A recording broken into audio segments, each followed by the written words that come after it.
TDP అధినేత నారా చంద్రబాబు నాయుడు కనిగిరిలో ఏర్పాటు చేసిన రా కదలిరా సభలో సీఎం జగన్ పై ధ్వజమెత్తారు. గత 5 ఏళ్లుగా చేసిన పాపాలు ఇప్పుడు జగన్ ను వెంటాడుతున్నాయని అన్నారు. ఎన్నికల్లో ఓడిపోతామని జగన్ లో భయం మొదలైందని పేర్కొన్నారు. అందుకే సర్వేల మీద సర్వేలు చేస్తున్నాడని, మంత్రులు, ఎమ్మెల్యేలను, ఎంపీలను ట్రాన్స్ఫర్లు చేస్తున్నాడని ఎద్దేవా చేశారు. ఒక నియోజకవర్గంలో చెత్తను తీసుకెళ్లి మరో నియోజకవర్గంలో పడేస్తున్నాడని, అలా చేసినంత మాత్రాన చెత్త కాస్త బంగారం అవుతుందా తమ్ముళ్లు అంటూ ప్రశ్నించారు. ఎమ్మెల్యేలు, ఎంపీలకు కూడా ఇలా ట్రాన్స్ఫర్లు ఉంటాయని తానెప్పుడు ఊహించలేదని చంద్రబాబు వ్యంగ్యం ప్రదర్శించారు. మీ అందరికి కూడా ఇటు తెలుగుదేశం అటు జనసేన నాయకులకు కార్యకర్తలకు పేరు పేరున మనస్ఫూర్తిగా నమస్కారాలు, ధన్యవాదాలు.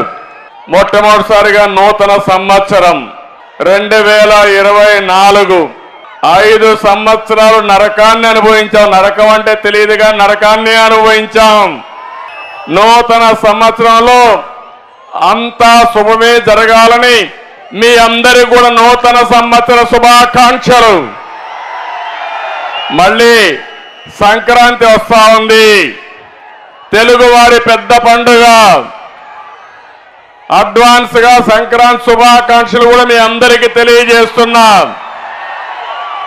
ఒక పక్క నూతన సంవత్సరం, ఇంకో పక్క సంక్రాంతి. ఈ సందర్భంగా మనం అందరం సంకల్పం చేయాలి. ఈ సైకో ప్రభుత్వాన్ని ఇంటికి పంపించి మళ్ళీ మంచి రోజులు రావాలని. అందుకే ఈ రోజు నేను పెట్టిన కార్యక్రమం చూస్తే, ఆ రోజు ఎన్టీ రామారావు గారు తెలుగుదేశం పిలుస్తుంది రా కదిలి రా అని పిలిపించారు. అది ఒక ప్రభంజనం అయింది, ఒక ఉద్యమ స్ఫూర్తితో ఇచ్చారు.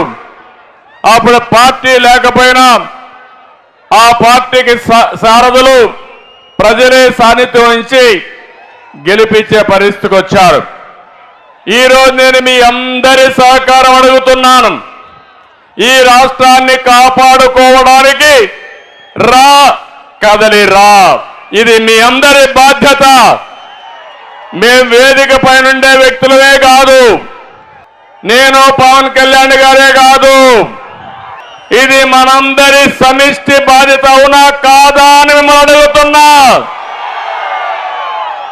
సమిష్టి బాధ్యత అయితే రాష్ట్రాన్ని కాపాడుకుంటామని గట్టిగా చప్పట్లు కొట్టి హర్షాన్ని, ఆమోదాన్ని తెలియజేయాలి.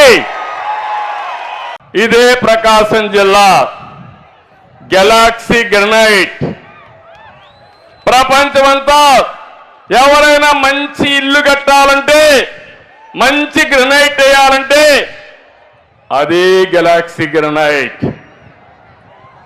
నేను ఆ రోజు ముఖ్యమంత్రిగా ఉండి అపోజిషన్ లో ఉంటే, జనార్దన్ రెడ్డి గారు ముఖ్యమంత్రిగా ఉండి మొత్తం అమ్ముకోవాలని చూస్తే దాన్ని గట్టిగా పోరాడి కాపాడిన పార్టీ తెలుగుదేశం పార్టీ.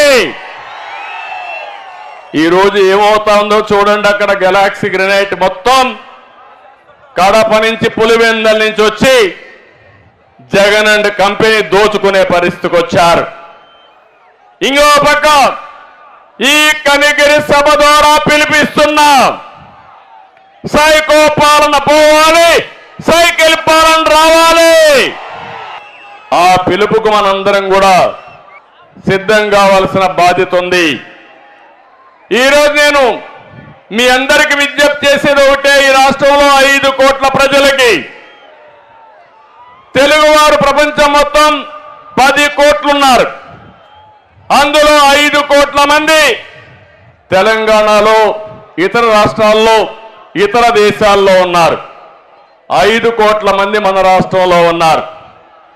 ఇంకో పక్క మీరు చూస్తే కనిగిరిలో ఉండేవాళ్ళు ఇక్కడ పేదరికంలో ఉన్నారు. కనిగిరి వదిలిపెట్టి హైదరాబాద్కు పోయినా, బెంగళూరుకు పోయినా, కనిగిరి నుంచి పోయిన వాళ్ళు బ్రహ్మాండంగా ₹1,00,00,000 సంపాదించారు. దానికి కారణం మీరు ఒక్కసారి ఆలోచిస్తే, అలాంటి అవకాశాలు ఇక్కడ క్రియేట్ చేసి ఈ వెనుకబడిన ప్రాంతమైన కనిగిరి బ్రహ్మాండంగా అభివృద్ధి అవుతుంది. అదే హామీ ఇస్తున్నా. తప్పకుండా దశ దిశ కనిగిరికి మార్చే బాధ్యత తెలుగుదేశం పార్టీ తీసుకుంటాం. ప్రభుత్వం అనేది 5 సంవత్సరాలకు ఒకసారి మ్యాండేట్ ఇస్తారు మీరంతా. మీరు అనుకుంటే ప్రభుత్వాన్ని ఎన్నుకుంటారు. ఎన్నుకున్న ప్రభుత్వం ఒక ట్రస్టీగా ఉండాలి, ప్రజలకు మంచి చేయాలి. 5 సంవత్సరాల తర్వాత మళ్ళీ ప్రజల్లోకి వచ్చి నేను ఈ పనులు చేశానని చెప్పే ధైర్యం ఉండాలి.